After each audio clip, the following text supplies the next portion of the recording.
we're going live. So I'm going to actually turn your camera. No, we'll just keep going. Yeah, normally I turn the camera down and roll it, but let's just roll into it. Yeah. So for those who might watch this later, this is Grant Sparks and Nicole Bradham, and we got Christopher Lau. Do you prefer Chris or Christopher? Either or works. Yeah. And we didn't connect actually. Yeah. At TBEX Puerto Rico. You look very familiar though. Like as soon as I saw your socials, I'm like, I feel like I saw you floating around. We just never actually connected. We never connected. Yeah. And Chris has multiple hats. And the big one that we're going to talk about today is C. Lau Travel and the mentoring program. And the reason I want to talk to Chris is because you, A, have a phenomenal following. B, you've been you're kind of OG in the space now, right? Sure, yeah. You said maybe a little bit. But then also the hat you wear as video director for TBEX North America and kind of what those roles are at. So I think we got a lot to touch on today.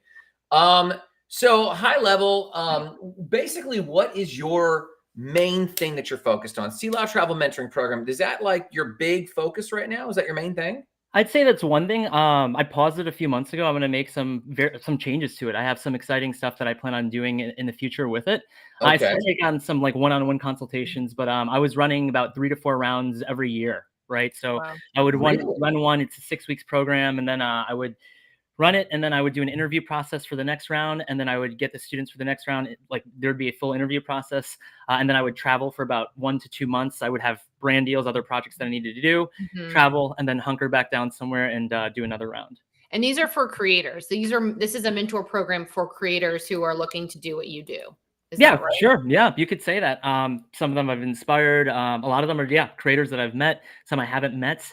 Who want to learn the business and sales side of content creation, I'd say, even more specific. So, and that's what I'm curious about. And we'll probably dance through this, but your mentoring program, the title on it, and I'll drop the link here in just a quick second, is C. Lau Travel Sales Mentor Program. Yeah. So what is that program? I originally read it and my brain breezed over and I was like, he's going to show people how to travel. But what is actually the program for? It teaches essentially sales tactics and sales techniques that allows content creators, and specifically myself, that I've used to be successful from day one on to today, right? I've used all these techniques religiously. I've learned a lot of them from big companies that I worked at, like LinkedIn, Groupon, Quicken Loans. I learned a lot of it from specifically LinkedIn, right? I think a lot of the best sales reps are at some of those tech companies like Google, Facebook, LinkedIn. LinkedIn, they hired at one point, it was like 1 in every 10,000 they hired. So it's tough to get into those companies. Right. And a lot of the stuff that they teach is just incredible, right? So, even when I was discovering my passion while I was there in video content creation, I realized, hey, if I had learned any video or shooting anything, I could probably sell it. And I could do what a lot of the guys I'm watching on YouTube could do.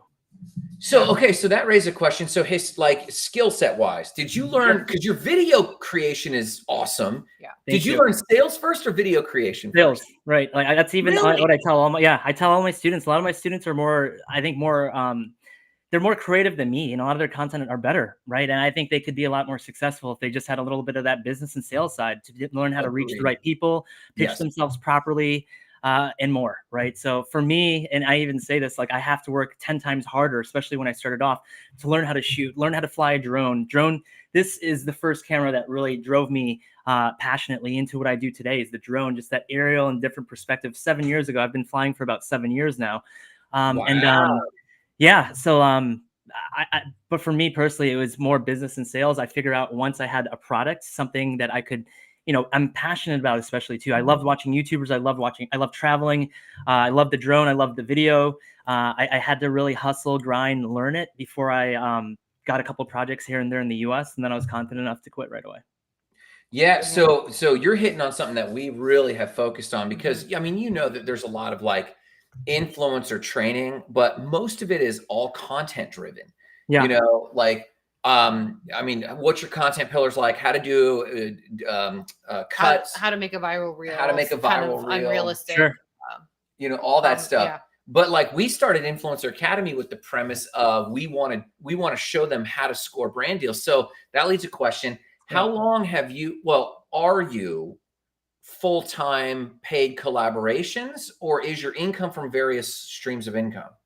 Various streams of income. I don't think it's, for doing this for 6, 7 years and just buying a house. Previously, you could really rely on one source or two sources or three sources. I think you need to have various sources of incomes. Yeah. Gotcha. And is that like info product sales, consulting? Like what are the top 2 or 3 streams of income? It's one's the mentorship and consultations. I'd say the mentorship and consultations I can say is just one batch itself, just the e-learning side, the learning side that I can teach. Another big side is the brand deals that I get. So we do work with a lot of different tourism boards. We just got back yesterday night, working with Keweenaw tourism board out in Michigan, which is absolutely beautiful. So it's awesome being able to work with so many different places and bring the family. So I do a lot of family content, family travel content. I'd say is about 90% what I do. I still do get those one-offs, but being able to bring them to different places I've either been to or have never been to is just amazing. It's just so much fun. Gotcha. Yeah. Now, how long, did you ever, the great debate, should you do trade deals or only paid deals? Did you go through a period of doing trade deals? Yeah, I have, when I first started off in a way, but at the same time, sometimes I might here and there today, like it's a little rarer today, obviously, but if we're reaching out to like a Four Seasons or the Ritz-Carlton, we're asking for a value of $10,000 to $15,000, getting their 2-bedroom like suite full board for 3-4 nights and everything, and you can bring the whole family and have like a whole little vacation. And the value for me at the end of the day is my wife likes luxury, right? So like if I shoot a couple photos, make a video or two, and she gets to be pampered at the Four Seasons for 4 days, I'm happy. You're winning some points there in the husband category. Yeah, exactly. That's interesting. Okay, go ahead. What was that thought? No. Okay, so what is the unseen aspects of business as you start having these students come through and be like, okay, Chris, show me what's the deal. What are the unseen aspects of the business that you feel they generally overlook? I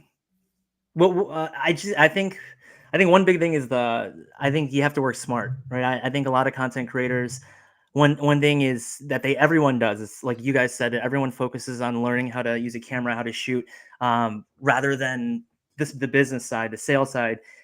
They think that, purchasing an email template off of a content creator who has millions of followers is going to solve everything and get them their brand deals. Maybe they will eventually play that numbers game and have that industry standard of 10 to 18% email open rate, like they'll have that and they're still stressing out sending hundreds of emails. Whereas like we'll go to a place, either if it's travel, even reaching out to brands, my wife will pick 5 hotels that she wants to stay at in a city. I reach out to all 5 of them and I'll probably get a yes from either 4 out of 5 or all 5.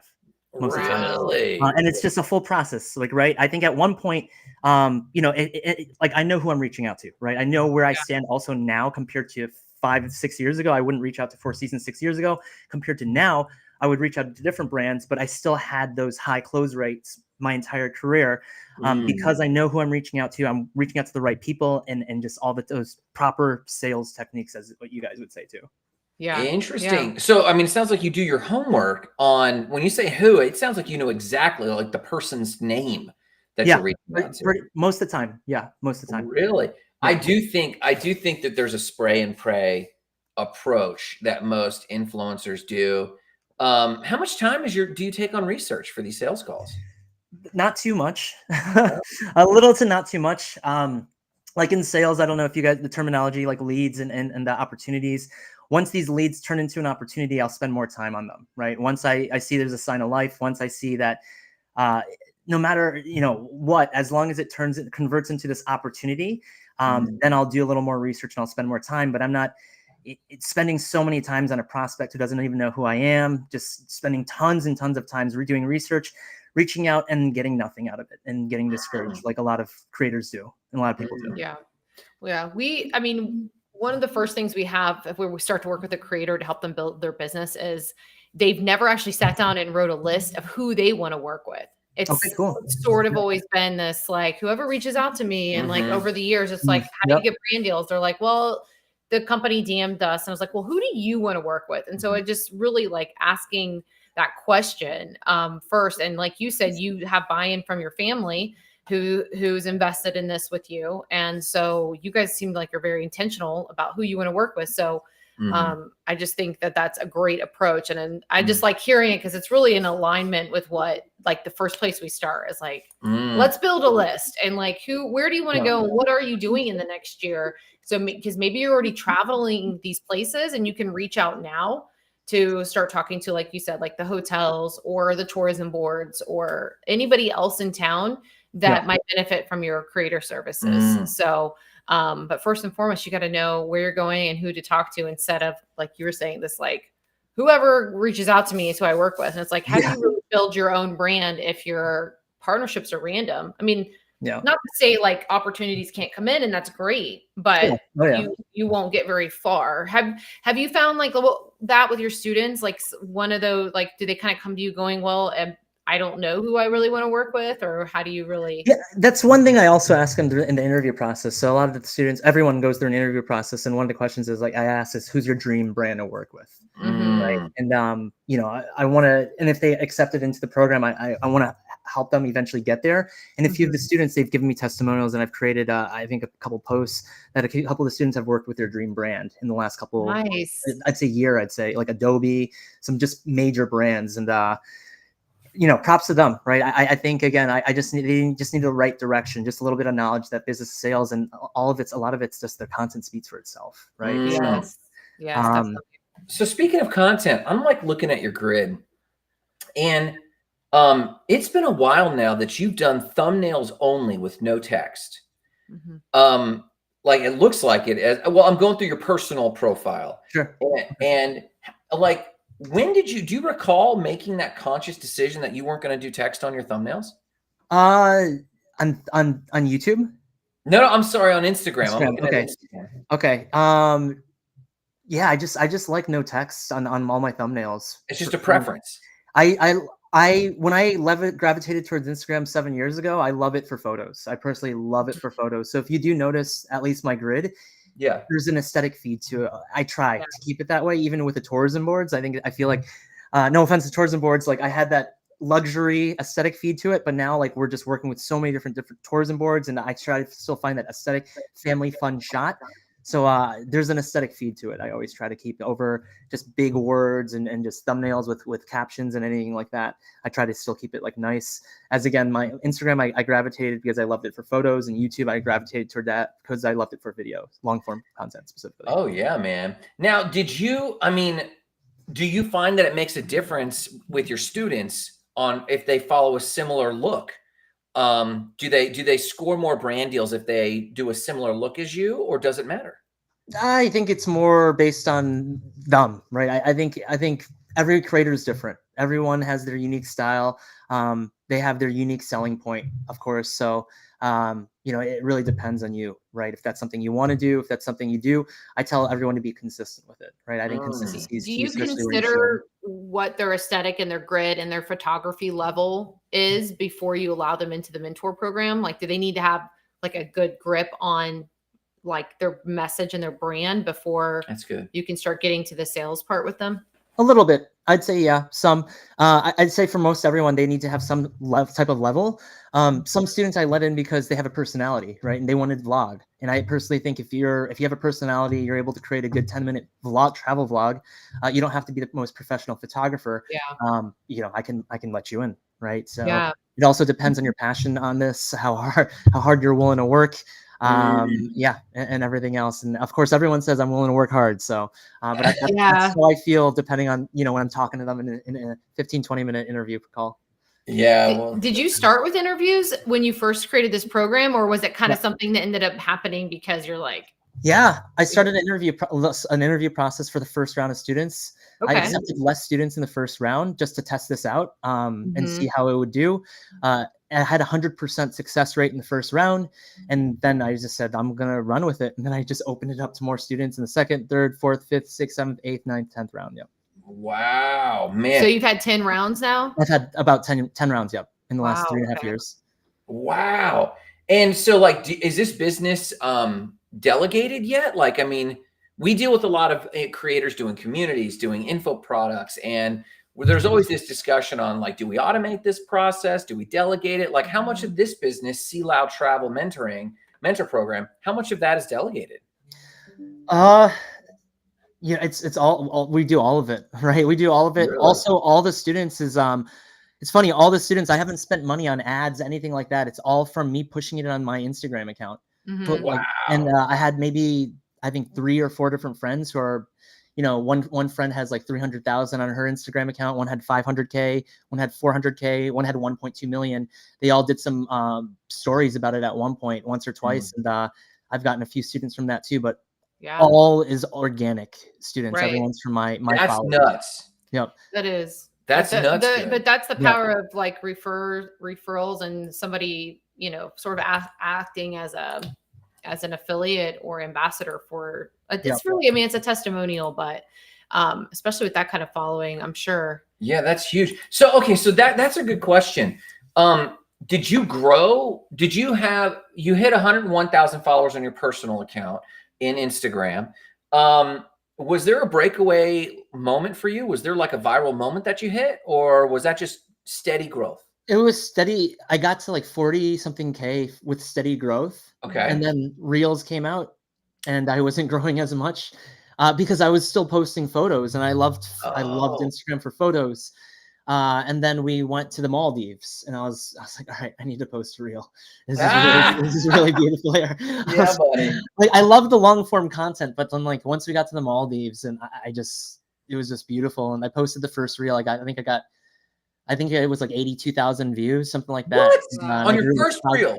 First reel, yeah, in the Maldives. And then I was like, all right, I think I'm gonna post some. That's encouraging. Yeah, you're like, okay, I'm gonna do I'll post a reel at the next resort in the Maldives, and when we get to Singapore, maybe I'll do a reel there. And then I started posting a little more reels there, and then most of my brand deals now they would love it. They want the reel. They want the reel. Yeah, I can't tell you how many people we've interviewed, and I would love your observation from your students on this. Sure.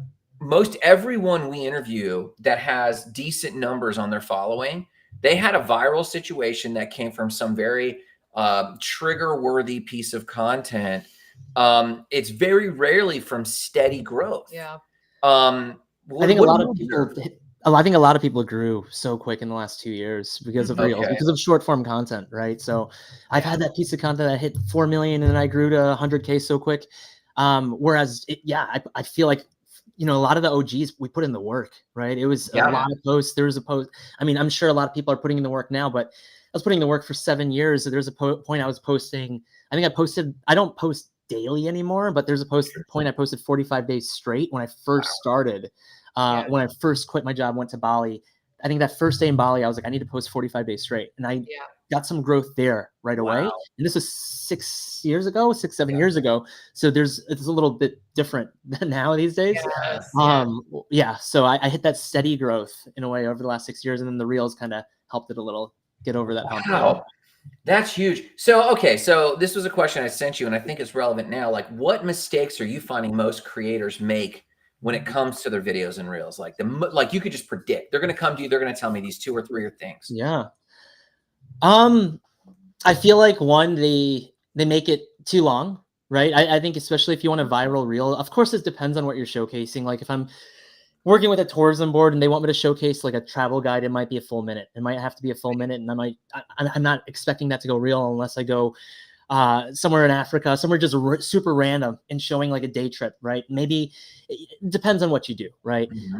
But for me, I've noticed a lot of the best content's like 10 to 20 seconds long, around 15 seconds, a sweet spot, especially on TikTok. I think my TikTok, if you want to go to my TikTok account, I posted on TikTok religiously for the first couple months. This is when TikTok came out about 4 years ago, was it 4.5, 5 years ago-ish? Yeah. But I was on it the first few months, and I had one piece of content that hit 1.2 million. That was my first viral thing. And then I had 2 or 3 other pieces that hit 300K.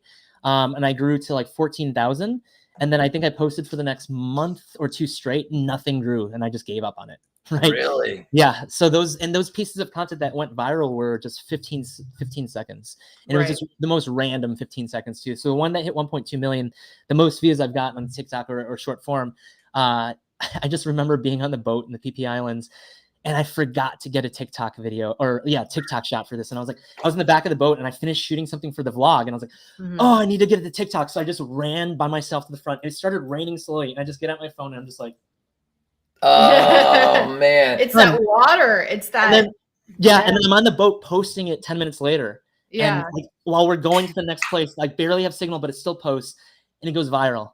So it's like the one that I put and zero effort. And I'm looking at this video on TikTok. You've got like no description at all. You know, you got the hashtags going. Sure, yeah. That is nuts, bro. So, Yeah. I mean, this is pretty like everyone wants to know how to go viral, and you know, there is no formula, but there kind of is. Like if you put yourself in the place everyone else wishes they could be, then it's got to get traction, right? I mean, is that kind of like your thinking, or what is your thinking on viral formulas? I think that could be one. I think trends are a big one, right? I think following trends. I think if you can jump on the trend within the first 10 days, right? Within the first 1 to 2 weeks at most, right? Like after 10 days, it's done. There's going to be a new trend. I personally think if you could jump on the trend the quickest, that's one way to do it. I've noticed most of my friends, a few of my friends do that, and they do it consistently really well on TikTok, on Instagram. And yeah, they just stick with the trends. They try to be one of the ones that posts within the first day or two as it comes out. They literally look for trends every single day. And they try to do that. Yeah. What's an example of a trend? Music. I think they look for music, right? Music that goes viral. The music is one of the biggest things that starts trends, I think, specifically on TikTok. And if you can find that right audio, that is trending at for those couple days, the first day or two, right? That someone posts and it hits 8 million and everyone starts using it. And even though it's a little quirky, it's like, you know what? I need to make some piece of travel content with it, right? And people will do it. The people who are good, especially, will do it. And they will consistently grow. Would you say like the Olympic music that you've heard, like the beginning, like dun, dun, dun, dun, like that seemed to be a trend that everybody jumped on? I think that's one. I mean, almost posting anything on the Olympics started becoming a trend in the last week. Even people posting on the past Olympics stuff, people are still watching it now. So yeah, almost anything on the Olympics at this time is pretty good to post. It seems like, Yeah, I pulled it up just now on the Creator Center in TikTok. There's a whole section called Trends, and you can just sit on it and it's monitoring. And then there's another few tools in the Business Center that it's displaying what's trending. Now, I don't know how real time or if they intentionally delay some of that content or not. It would be interesting to see how your crew is catching trends, because I mean, that's the white whale. And I think so many people give up on trying to catch trends. Yeah. Because it does become tiring, because it's like, well, I'm so early. Am I so early that this actually doesn't become a trend and I'm just creating content on this random thing, you know? They do that. Sometimes you do that. That's why they post daily. They're still able to post daily because of that. And not everything goes viral. But if they're consistent, they post 10 days in a row, a couple will, most likely. Right. As I say, it's better. That's all you need. It's a better chance that you're going to pick up one of those trends if you're literally doing it every day and trying different trends. Yeah. Now, are you the type to curate your feed? Like after a few weeks, if something's not working or taking off, you pull it down? No. I don't. You leave everything up. Most likely, yeah. That's good. That's good. We've deliberated on that. Yeah. Like she'll post something. It's like, okay, this didn't take off. I think it looks bad to be in my grid, so I'm pulling it down. And I'm like, what? I usually leave it for a couple of days, and then you'll see it kind of pick up momentum, and you just leave it for a few days, and then, like you said, like the trend maybe gets more popular, and then all of a sudden your reel starts getting engagement. Yeah. Now you've been with TBEX how long? Working with TBEX specifically, or even just attending, like part of the community in general? I've been to 5 TBEXs in total. I was a speaker. I was just working as a conference director at the most recent one. Then before that, last year in Eau Claire, North America, I was the closing keynote speaker.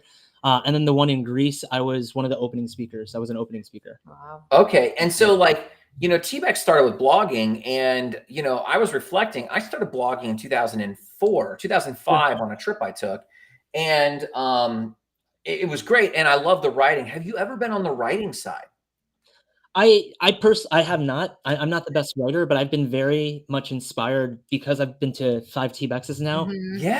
To get in the writing somehow. Either, at this point, I can potentially hire a writer. There's a lot of writers that want to help out. I can create I've thought about breaking down my vlogs. I have over 300 YouTube videos that are 20-minute like full guides that they can potentially break down one video into 3 blogs. Definitely. So I was thinking of other ways to monetize, and I was thinking about doing something like that. I thought about that since last year at Greece. I haven't run through with anything because I'm trying to work on so many other things. But I thought of trying to do that. Yeah. Well, yeah, you leave TBEX and you're like, I should blog. I should blog. I'm gonna write me a book. Yeah, it's like all these SEO. people are doing so many amazing things that we literally got off the plane and met Jen Ruiz, Jen on a jet plane. Am I saying her Ruiz? And met Jen on a jet plane. We had no idea who she was. And she's like, yeah, I'm speaking, or I'm the keynote. And we're like, okay, awesome. And then, you know, lo and behold, she's like a big deal. And we ended up, we're actually talking to her agent right now about working with us on a brand campaign because I shared her info with our client, and he was like, I'd love to work with her. And like, literally like within like text me back like right away. And I was like, this is such a great place to come. You just don't know who you're going to meet. There's so many amazing people doing and just so professional. It's really 100%. Good experience. So have you seen the function in YouTube where you have your transcript even if you didn't load it yourself? I haven't played with that. So fun fact, as you think about capturing some of your content, I've got your YouTube up and you've got great thumbnails here. And so I look forward to going through this, but every YouTube video already has an auto-generated transcript because they do auto captions. So they automatically do it. You can actually pull, I discovered this when I was looking up some AI stuff. You can pull the transcript, drop it into AI and rewrite it. And now you've got, and clean it up so that it's ready for you to do your first edit. So if there's like clips from that thing, it has the time code and everything. Like if there's a video that you want to turn into like a physical guide or an ebook, you can grab that transcript and already have something to work with AI. Yeah. Really cool. Good to know. Wow. Yeah. Fun fact. So, okay. So, I mean, that leads me to a question because you're wearing all these hats. You're juggling multiple streams. You got Sea Loud Travels mentor program. Like, how are you juggling all of these hats? How do you stay organized from a productivity standpoint? I have an editor. That's very helpful. I have a couple editors. Thankfully, I have a couple awesome editors. I spend a lot of time with the family. I'll be honest with you at the end of the day, which is awesome. I do have, you know, when I run the rounds with the students, I have the mentorship, but then it's, you know, a couple calls a week, and then I'm with the family most of the time, which is awesome. So, I think outsourcing is huge, right? I think outsourcing is big. And I personally think working smart, right? I think compared to especially the first year, I'm still able to work smart, but now I'm able to work a lot smarter than before. And it helps a lot significantly. I'd say. So you don't use any particular like productivity software. You're just running emails, delegating, and then you're early retired. Like, well, it sounds like you set up your systems early on and like you set yourself up smartly, right? So now it's like you have your main 3 things, and then you guys do luxury vacations, make some money, and do a great job. I mean, it's really the dream. So I'm glad you have a mentor program that's teaching this, because you can save people a lot of years of frustration and then or just ultimately giving up because they think it's something that's wrong with them, but in reality it's just they haven't worked smarter. So how do you define, so okay, you know, if work smarter not harder is the quote, but no one knows how to do that. When you challenge yourself to work smarter, can you give me an example of like what is working smarter for you? For me, let's say one way that I'm able to work smart, I'm making sure my emails are going to the right person, right? I think instead of just going on the website, getting the info and just getting, or even hire, hey, I'm working smart, I'm hiring some lead gen to get me all the info, like all the, like go to their websites and get all of it. I don't do that, right? I find a way to find the right person, get the name, hopefully, of the right person, and then I'm sending the emails out at the right time. And I'm having it properly addressed to the right person. I have a great media kit. I'm presenting myself properly. The whole 9 yards. Right? And it might sound tough, but like once you have that muscle memory and you're doing it automatically, it's just free flowing and it's just easy. It's like a full sales process, I'd say. Yeah. I mean, you feel to me like you have a significant amount of personal clarity, like what you want, what you don't want. Do you have like either your values or your principles or guiding principles for when someone, I mean, I'm sure you get hit up a lot for a partnership or launching a business idea or going this direction or coming over here. What's the rubric that you're making yes and no decisions on some of this stuff? I think it really has to fit in with a brand. I think that's really important for me. Interesting. Right. I think a lot of creators especially they'll ask me that similar question for themselves. And I think working at one point, people are just taking brand deals and just accepting brand deals here and there just because they want to work with a brand or just make a buck or two. Right. It might just sound good, especially when you're starting off. But I think it's also very important to make sure the brand aligns with what you do, aligns with your brand itself, because at the end of the day, it's going to perform better and everyone will be happy. Yeah, I like that. And have you outlined, physically written, kind of your brand guide, or is it just something that you feel and sense in the moment? It's I check in with the wife. It's I was waiting for that to come into play because it sounds like, it's like family first, kind of it's family centric. Yeah. Right. And so a lot of this really has to work out for the family, making memories and being aligned with them. And so that's like a really easy matrix or rubric, but really that's where you start. And if it works for the family, then the rest is, doable. Has that always been a core value of yours? Yeah, I think family's important. I think that at one point, I think the brand's really important, but I think family's key thing. Yeah. And when you got started, like, we glazed over it, but you quit this massive corporate job to move to Bali or Thailand? Thailand. Yeah. And you've got all these adventures. Like, did you have the support of family or anyone, or did you really? No. It's, I think I told my dad like 2 weeks before I left. He's like traditional Hong Kong Chinese too. Oh, wow. So you got a good job in tech. What are you talking about? Yeah, exactly. He didn't say it that nicely, but yeah. He didn't know what I was doing too, in a way. And it was too late. It's like, I'm leaving in 2 weeks. Like, and then I think at one point, once I went to Hong Kong and I actually made a really good travel guide there. Ooh. And I think that's kind of, I sent it to him, and that's where I think I got the first, okay, it's good job. Oh, that's big. And I was like, okay. That's big. Yeah. Oh yeah. So I would say no support at first, right? It was just save up a dollar amount. I got a few projects here and there in the US, which said, if I can get a few wineries, a couple of hotels in San Francisco in the Bay Area, I can probably get it everywhere else. And then I left, and then sky was the limit from there. I just kept running with it, working with my dream brands left and right. It's incredible. The last 6.5 years. That's great. When did you go to Hong Kong?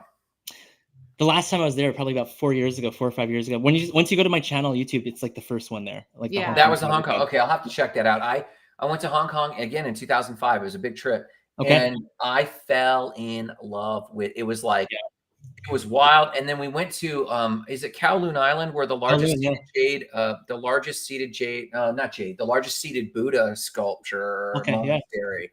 And it was just so magical and so different from what I was used to. I was like, I'm sold on world travel, but Hong Kong and Chinese people also. I mean, it was such an amazing, mind-altering trip. I love that trip. I'll go watch. I'm going to binge on your videos now. That's totally. Yeah. Man. Okay. So how can people follow you, man? Where are we at? I think I got your website right here. Sea Lao Travel Mentor Program. Are you enrolling now? So I'm doing one-on-one consultations. Right now I'm working on some stuff to hopefully reach out to more people. Right. I think the last year I've had people who wants to learn Spanish in some other ways.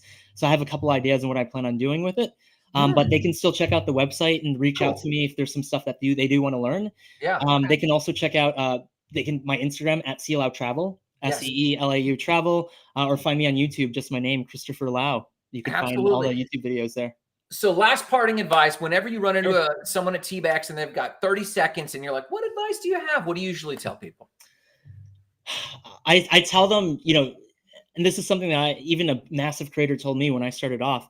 I think content creation is as important, business and sales is just as important as content creation or more personally, right? Wow. I think some creators who, even some of my students, they don't have they're not the best eye, but they have something, right? They can take a photo, they can do something, they have a personality for a vlog.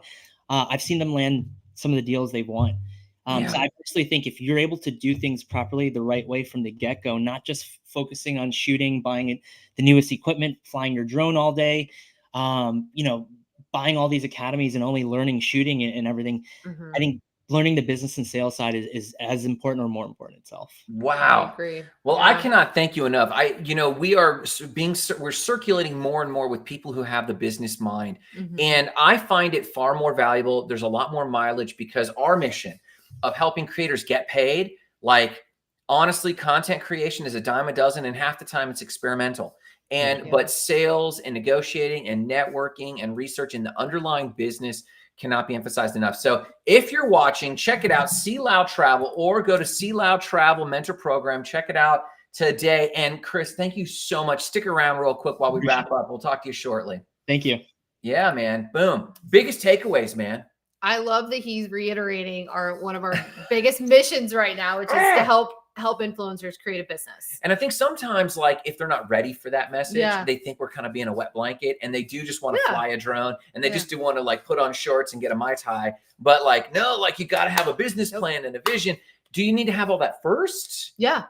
You think it needs to be done? I was going to say no. I was going to say you do just need to get started. You do need to get started, but I think it should always be like, if you do something in the creator space, you should already be thinking about the business side as well. Absolutely. Yeah, definitely. And I cannot give TBEX a big enough shout for meeting higher quality, more and more high quality individuals like Chris. Please check out TBEX, but more than anything, check out See Loud Travel Mentor Program. He's taking applications and interviewing people now for a lot of the new developments coming up with them. And check us out. We don't have anyone slotted for next week. So we're going to get a guest there, but we have JC from Fargo Moorhead. She's the social media manager for Fargo Moorhead. Visit Fargo Moorhead. They're the tourism board. And their quote is north of normal. So you get to check that out. Thanks so much, everyone, for stopping.